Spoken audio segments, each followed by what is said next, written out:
오늘 하나님께서 우리에게 주신 말씀은 마가복음 3장 1절에서 5절, 마가복음 3장 1절에서 5절입니다.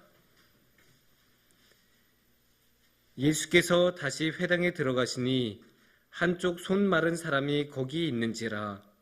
사람들이 예수를 고발하려 하여 안식일에 그 사람 고치시는가 주시하고 있거늘 예수께서 손 마른 사람에게 이르시되 한가운데 일어서라 하시고 그들에게 이르시되 안식일에 선을 행하는 것과 악을 행하는 것, 생명을 구하는 것과 죽이는 것 어느 것이 옳으냐 하시니 그들이 잠잠하거늘 그들의 마음의 완악함을 탄식하사 노하심으로 그들을 둘러보시고 그 사람에게 이르시되 내 손을 내밀라 하시니 내밀매 그 손이 회복되었더라.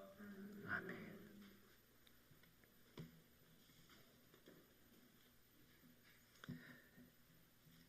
네, 여러분, 나폴레옹이라는 사람을 아십니까? 네, 유명하죠. 나폴레옹은 옛날 프랑스의 지도자였고 군사적으로 굉장히 탁월했던 사람이었기 때문에 유럽에서도 전쟁을 연전연승으로 이끌면서 유럽의 거의 전 지역을 정복해낼 정도로 굉장히 뛰어난 사람이었습니다. 뛰어난 사람이고 그렇게 거침이 없다 보니까 나폴레옹은 스스로에게 황제라는 칭호를 가져갈 정도로 굉장히 능력이 있고 내재 자신만만하고 거칠 것이 없었던 사람입니다. 심지어 잘생겼다고 합니다. 이렇게 뛰어나고 실력도 있고 모든 것을 자신의 손아귀에 넣었던 사람이다 보니 이 프랑스에서 2억 마리 떨어진 이 우리나라에 우리의 이 성북동에도 나폴레옹이라는 이름의 빵집이 있지 않습니까? 그만큼 나폴레옹은 굉장히 뛰어났고 정말로 그 당대에 비견할 사람이 한 명도 없을 정도의 위대한 사람이었다고 할 수 있습니다. 하지만 이 모든 것을 손에 가지고 있었던 것처럼 보이는 이 나폴레옹에게도 갖지 못했던 것이 있었다고 합니다. 뭔지 아십니까? 그게 바로 키입니다. 키가 조금 작았다고 합니다. 사실 진짜 키가 작은지는 몰라요. 그래도 나폴레옹의 키가 평균보다 조금 더 컸다라는 이야기도 있고 적군이었던 영국이 나폴레옹을 폄하하려고 키가 작았다는 헛소문을 퍼뜨렸다는 이야기도 있습니다. 물론 그래서 진짜로 역사적으로 어땠는지는 정확하게 알 수는 없지만 나폴레옹의 평생 동안 키가 작다는 꼬리표는 따라다녔다고 합니다. 그래서 심지어 나폴레옹 콤플렉스라는 말까지 생겼습니다. 키가 작은 사람들은 그 키 작은 것 때문에 원한이 생겨서 공격적인 성향을 가진다는 말로 나폴레옹은 작은 키의 대명사가 되었고 그래서 평생 동안 그렇게 모든 것을 가졌던 나폴레옹임에도 불구하고 자신의 작은 키로 인한 콤플렉스는 이겨내지 못했다고 합니다. 이 콤플렉스라는 게 어떠한 마음속에 무언가가 있어서 우리로 하여금 어떤 행동이나 어떤 생각을 계속 갖게끔 만드는 거라고 해요. 이렇게 말하니까 굉장히 어려운 말 같은데 이 콤플렉스라는 것은 주로 어떤 안 좋은 일 때문에 생기는 경우가 많죠. 그래서 안 좋은 일, 주로 굉장히 깊은 상처인 경우가 많아요. 그래서 그런 상처, 안 좋은 일 때문에 생긴 그런 콤플렉스 때문에 우리가 계속 안 좋은 행동을 하는 그런 모습을 우리가 콤플렉스를 통해서 볼 수 있습니다. 그 콤플렉스는 마음속 깊은 곳에 자리 잡고 있는 경우가 많아요. 그래서 이것을 떨쳐버리는 게 너무 힘듭니다. 스스로 떨쳐낼 수 있었으면 애초에 콤플렉스가 되지도 않았을 것입니다.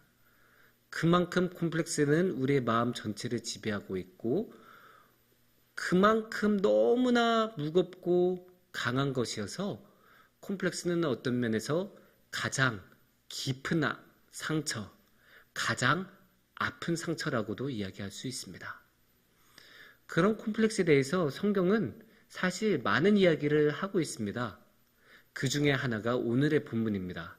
그래서 오늘의 본문을 통해서 한번 콤플렉스에 대해서 이야기를 나눠보고 생각해 봤으면 좋겠습니다. 근데 오늘의 이야기는 이 예수님께서 손 마른 사람을 만나신 것으로 유명한 이야기죠. 사실 이 이야기의 핵심은 안식일에 있습니다. 안식일에 과연 예수님이 저 사람 고치느냐 안 고치느냐, 그래서 안식일에 고쳐도 되냐 안 되냐, 그래서 제적자들은 이렇게 딱 노려보고 있다가 고쳤어.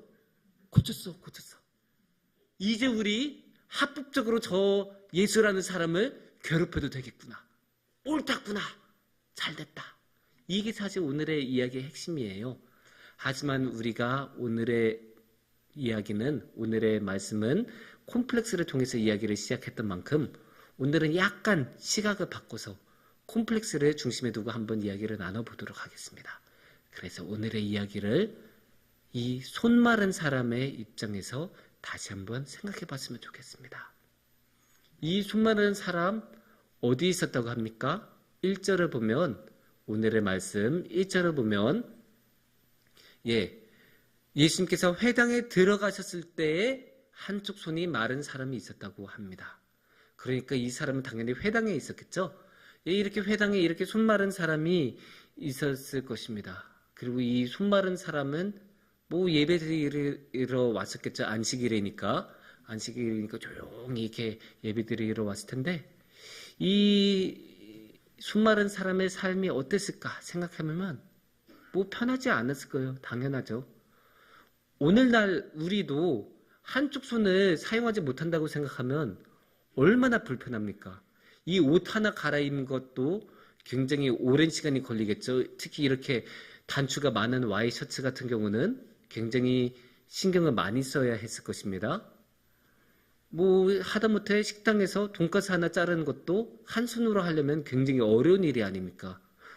그렇게 생각하면 정말로 일상에 불편한 것이 한두 가지가 아닌데, 장애인 인권이 굉장히 부족했던 그 시절을 생각하면, 예수님 시절을 생각하면 이 사람이 겪었던 어려움은 이루 말할 수가 없었을 것입니다. 특히 경제적인 문제 굉장히 심했을 것입니다. 왜냐하면 손이 그렇게 말라서 한쪽 손을 사용하면 육체 노동을 제대로 하기가 굉장히 어렵지 않습니까? 남들처럼 농기구를 잡아서 농사하는 것도 힘들었을 것이고, 그물을 잡아서 이게 끄는 게 힘들었을 테니까 어부로 활동하는 것도 힘들었을 것입니다. 그렇다고 오늘날처럼 공무원 시험 같은 게 있어서 공무원을 보는 것도 그 당시에는 여의치 않았을 것이고요. 그러니 이 사람은 정확한 제대로 된 직업을 갖는 게 굉장히 힘들었을 것입니다. 근데 이렇게 직업이 없다는 것은 단순히 경제적으로 어렵다는 것만 뜻하지 않죠. 사회적으로 안정적인 지위를 갖지 못했다는 것도 뜻합니다. 그러니까 어디 가든 그냥 돈 없는 사람이 아니라 어디 가든 인정받지 못하는 사람이었다는 뜻도 되겠죠. 그렇게 인정받지도 못하는데 이 손 때문에 육체적으로 싸움 같은 것도 하기 힘들 테니까 무슨 갈등만 일어나면 피하고 도망갈 수밖에 없는 그런 안타까운 사람이었었겠죠. 그러니까 항상 위축되고 다른 사람은 만나기 싫고 괜히 만나봤자 시비 걸리고 조롱당하고 비웃음거리가 되니까 얼마나 사람들을 만나기가 싫었겠습니까? 그래서 오늘 회당에도 어쩔 수 없이 나왔을 가능성도 굉장히 높아요. 그 모든 일은 생각하면 이 손 때문에 시작된 것 아닙니까? 이 손이 이렇게 말랐으니까 내가 일도 못하고 다른 사람에게 인정도 받지 못하고, 그러니까 이 사람은 자신의 손이 얼마나 원망스러웠을까요? 이 손 때문에 이 모든 어려움과 아픔의 근원이 이 손에서 시작이 되었으니 이 손이 얼마나 자신은 원망스러웠을까요? 그러니까 이 손이야말로 이 손 마른 사람에게는 콤플렉스였을 것이고 가장 깊은 아픈 상처였다고 할 수 있습니다. 그런데 이렇게 몰래 남들에게 눈에 띄지 않고 예배만 드리고 가려고 회당에 딱 이렇게 했는데 이상하게 오늘따라 사람들이 자신을 주목하는 것 같은 느낌이 듭니다. 내가 옷을 이상하게 입었나? 아닌데? 평소하고 다를 바가 없는데? 왜 그러지? 사람들은 왜 나를 주목하고 있지? 그렇게 의아한 차에 저기 보니까 저기 예수라는 사람이 왔네? 요새 한창 유명세를 타고 있고 많은 곳에서 기적을 일으켰다고 들었는데 그 사람이 우리 동네에 온다는 소문을 들었는데 정말로 우리 동네에 왔구나. 유명한 사람을 직접 눈에 보니까 신기합니다. 그런데 그 사람이 자신에게 다가옵니다. 아니 저 사람이 왜 나한테 오지? 나한테 무슨 볼 일이 있다고 나한테 왜 다가오는 거지? 그러더니 예수님은 갑자기 이 사람 보고 일어나라고 합니다. 아니 사람들 앞에 나서는 것을 꺼리기를 그렇게 싫어하는 손마른 사람인데 일어서라고 합니다. 하지만 예수님의 말씀이 얼마나 위험에 찬지 이 손마른 사람은 조용히 그 자리에서 일어납니다. 하지만 이 예수님이라는 분은 거기서 그치지 않습니다. 일어난 것으로 또 모자라서 심지어 자신의 손을 내놓으라고 합니다. 자신의 마른 손, 남들에게 그렇게 보여주기 싫은 이 손, 정말로 죽기보다 보여주기 싫은 손, 자신의 가장 깊은 상처이자 자신의 컴플렉스. 차라리 이 자리에서 옷을 벗으면 옷을 벗었지 이 손을 보여달라니요. 얼마나 큰 충격이고 얼마나 깊은 상처였을까 싶습니다. 사실 오늘날에도 우리도 크게 다르지 않습니다. 우리도 다 상처가 있고 다 콤플렉스가 있는데 그런 콤플렉스를 다른 사람들 앞에서 보여주라고 하면 누구나 싫죠. 누구나 하기 싫어합니다. 혹시 그 장훈이라는 야구 선수를 아실지 모르겠습니다. 아주 옛날에 이미 은퇴한 지 몇십 년도 지난 옛 시절의 유산이었죠. 60년대, 70년대에 열심히 활동을 했던 정말로 뛰어난 야구 선수였습니다. 일본 프로야구에서 뛰었었던 한국 사람인데 그 차별이 그렇게 심하던 한국인에 대한 차별이 심하던 그 시절에도 꿋꿋하게 귀화하지 않고 끝까지 제1동포로서 활동을 했었던 활약했던 선수였습니다. 그리고 굉장히 뛰어난 선수였죠. 일본에서 통산 최다 안타도 기록했었고 단일 시즌 최고 타율을 기록한 적도 있고 최우수 선수를 한 적도 있고 팀이 우승하기도 하고 선수로서는 많은 업적과 영광을 누렸던 선수였습니다. 하지만 선수로서 누릴 것을 다 누렸다고 할 수 있는 이 장훈 선수가 절대로 하지 않았었던 일이 한 가지 있습니다. 그건 바로 언론 앞에서 자신의 오른손을 보여주는 일입니다. 왜냐하면 장훈 선수는 어릴 적에 불장난을 하다가 화상을 입어서 4번째 손가락과 5번째 손가락이 붙었다고 합니다. 가난 때문에 특히 장훈 선수의 어머니는 가난 때문에 제때 이 수술을 해주지 못해서 이 손가락이 평생 이렇게 된 게 너무나 사무친 상처였다고 합니다. 그 모습을 보고 장훈 선수는 자신의 오른손을 절대로 언론에서 보여주지 않았다고 합니다. 사실 어떤 면에서는 놀랄 일입니다. 장훈 선수는 이 자신이 손가락이 붙은 장애를 극복한 사람이거든요. 이게 야구 선수로서는 굉장히 치명적인 장애 아닙니까? 손가락 2개를 사용하지 못한다는 것. 그럼에도 불구하고 피나는 노력으로 그것을 극복하고 야구 선수로서는 굉장히 뛰어난 업적을 남긴 성공한 사람이었음에도 불구하고 그는 자신의 콤플렉스를 다른 사람들에게 보여주는 것을 거부했습니다.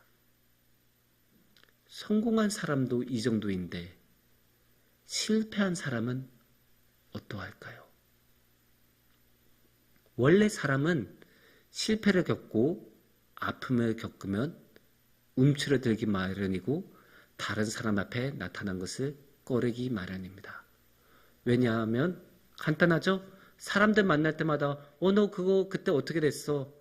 그렇게 질문이 들어올 때마다 자신의 실패했던 경험을 또 떠올려야 되고 그걸 또 일일이 다 말해야 된다는 게 부끄럽기도 하고 싫고 얼마나 하기 싫은 일입니까? 그러니까 점점 사람을 만나기 싫어하고 그렇게 되기 마련인데, 그래서 사람은 실패를 겪으면 외로워지기가 너무나 쉬운데 콤플렉스까지 있다고 생각해 봅시다. 그러면 그게 얼마나 더 심해지겠습니까? 이 콤플렉스를 실패한 사람이 보여주는 것은 너무나 싫을 것 아닙니까? 그래서 우리는 대인기피증이라는 말도 쓰고, 그래서 사람 앞에 나타나는 것조차도 싫을 정도로 사람은 그렇게 실패를 하고 콤플렉스를 가지면 외로워지고 스스로 숨어버리고 남들 앞에 나타나지 않고 어둠 속으로 들어가 버린 경우가 굉장히 많습니다. 그러면 어떻게 할까요? 혼자서의 힘으로는 이 콤플렉스를 이겨난 건 불가능에 가깝습니다. 그렇게 이겨나갈 수 있으면 애초에 콤플렉스가 되지도 않았을 테니까요. 하지만 이 무시무시한 콤플렉스를 그대로 안고 살기에는 우리의 삶이 너무 많이 왜곡됩니다. 그렇다면 우리는 어떻게 해야 할까요? 신기하게도 이렇게 콤플렉스를 가진 사람에게 예수님께서는 다가오십니다. 오늘의 말씀도 그렇지 않습니까? 이 손마른 사람이 예수님을 찾아갔습니까? 아닙니다. 이 손마른 사람이 자신의 손을 고쳐달라고 예수님께 찾아갔습니까? 아닙니다. 예수님이 먼저 이 손마른 사람을 발견하고 예수님께서 먼저 그 많은 사람들 가운데 한가운데 있는 이 손마른 사람에게 성큼성큼 다가오셨습니다.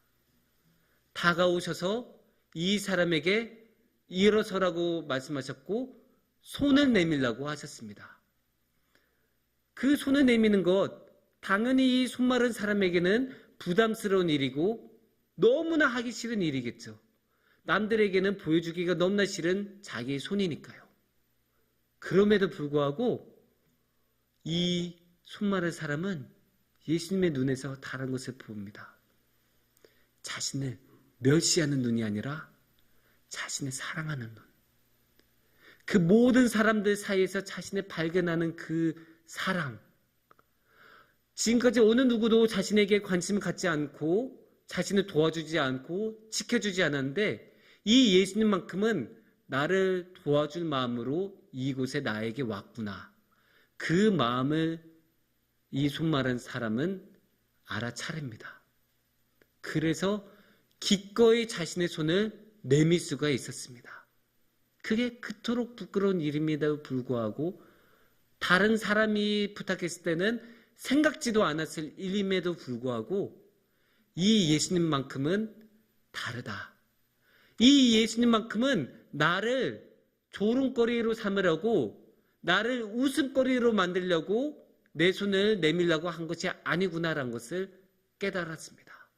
그리고 이 예수님만큼은 나의 편이 되어줬구나. 이 세상의 모든 사람들이 나를 무시하고 조롱하고 비웃음거리로 만들어도 이 예수님만큼은 내 편이 되었기에 이 손마른 사람은 자신 있게 자신의 손을 내밀 수가 있었습니다. 그리고 이제는 어느 때이건 자신의 손을 내밀 수가 있습니다. 왜냐? 예수님만큼은 나의 편이 되었기 때문입니다.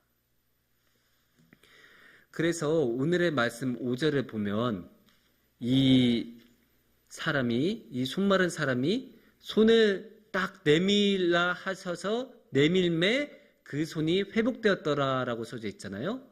하지만 제 생각으로는 이 손을 내밀기도 전에 내밀기로 마음먹은 그 순간에 이 사람의 콤플렉스는 이미 해결이 되었다고 봅니다. 이미 예수님께서 그만한 사랑을 부어주셨고 손을 보여줘도 괜찮다는 확신해 주셨기 때문에 더 이상 이 말랐던 손은 콤플렉스가 아니라 그냥 하나의 손이었을 뿐입니다. 그리고 예수님께서는 이 콤플렉스의 싹을 아예 처음부터 완전히 잘라버려 주셔서 이 손마저 완전히 치유해 주시고 그래서 이 손마른 사람이 이 콤플렉스에서 완전히 자유로워지도록 허락해 주셨습니다. 예수님께서는 오늘날의 우리에게도 자유를 주십니다. 그리고 자유를 주시기를 원하십니다. 예수님은 우리를 너무나 사랑을 하시기 때문에 우리가 콤플렉스 가운데 살아가는 것을 원하시지 않습니다. 사랑하는 성북중앙교회 여러분, 여러분 안에 깊은 상처가 있습니까? 여러분께서 해결하시지 못한 쓴뿌리가 있습니까? 여러분 안에 콤플렉스가 있습니까? 그 모든 것 가지고 예수님께 나아가시기 원합니다. 주님을 찾기를 원하십니다. 주님께서는 지금도 여러분을 어떻게든 자유롭게 만들어주고 싶으셔서 여러분 곁에 계시고 여러분이 도와달라는 그 말 한마디만 기다리고 계신 분이 우리의 예수님이십니다. 그분은 능력이 있으셔서 우리의 모든 문제, 우리의 모든 콤플렉스를 단번에 해결해 주실 수 있으신 분이고 우리의 콤플렉스가 더 이상 문제가 되지 않도록 해결해 주실 수 있는 분이십니다. 그런 예수님을 신뢰하고 사랑하고 그런 예수님께 나아가시길 바랍니다. 그렇게 예수님께 나아가실 때 주님께서는 크신 사랑으로 여러분과 함께 하시기를 축원합니다. 기도하겠습니다. 하나님, 우리 안에는